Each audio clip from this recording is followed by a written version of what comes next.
اعوذ باللہ من الشیطان الرجیم بسم اللہ الرحمن الرحیم الحمد للہ رب العالمین حمد الشاکرین والصلاة والسلام علی سید المرسلین خاتم النبیین اکرم الاولین والآخرین وعلی آلہ الطیبین الطاہرین واصحابہ الکاملین العارفین المرشدین اجمعین، اما بعد۔ حاضرین و سامعین،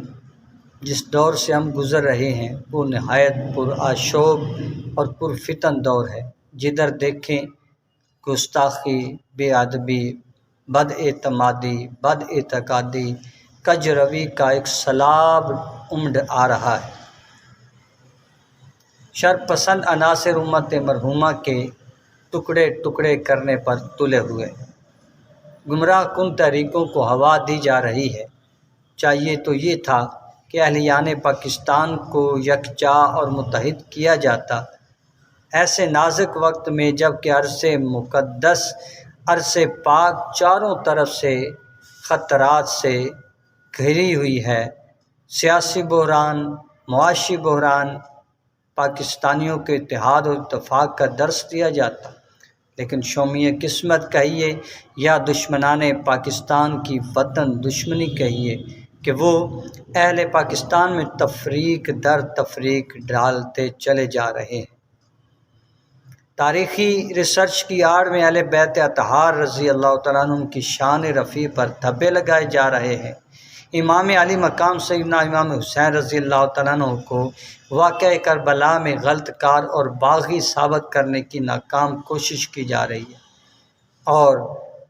یزید پلید کو امیر المومنین، امام برحق اور رضی اللہ تعالیٰ عنہم کے القابات سے نوازا جا رہا ہے۔ اگر صرف یزید کی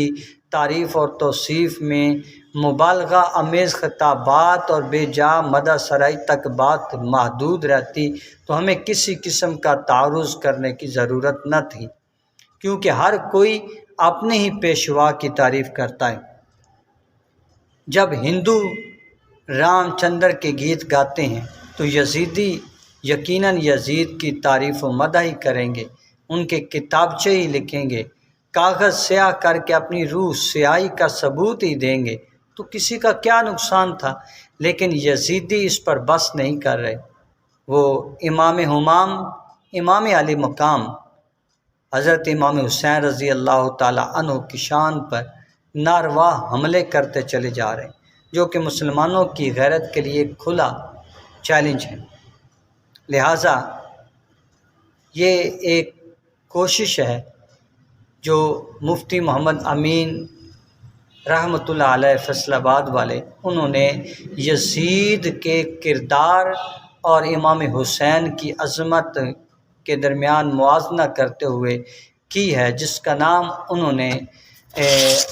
سایہ سعید فی موازنۃ سیدنا حسین و یزید رکھا ہے۔ انشاءاللہ ترتیب کے ساتھ جب یہ ہم گفتگو سنیں گے اور دیکھیں گے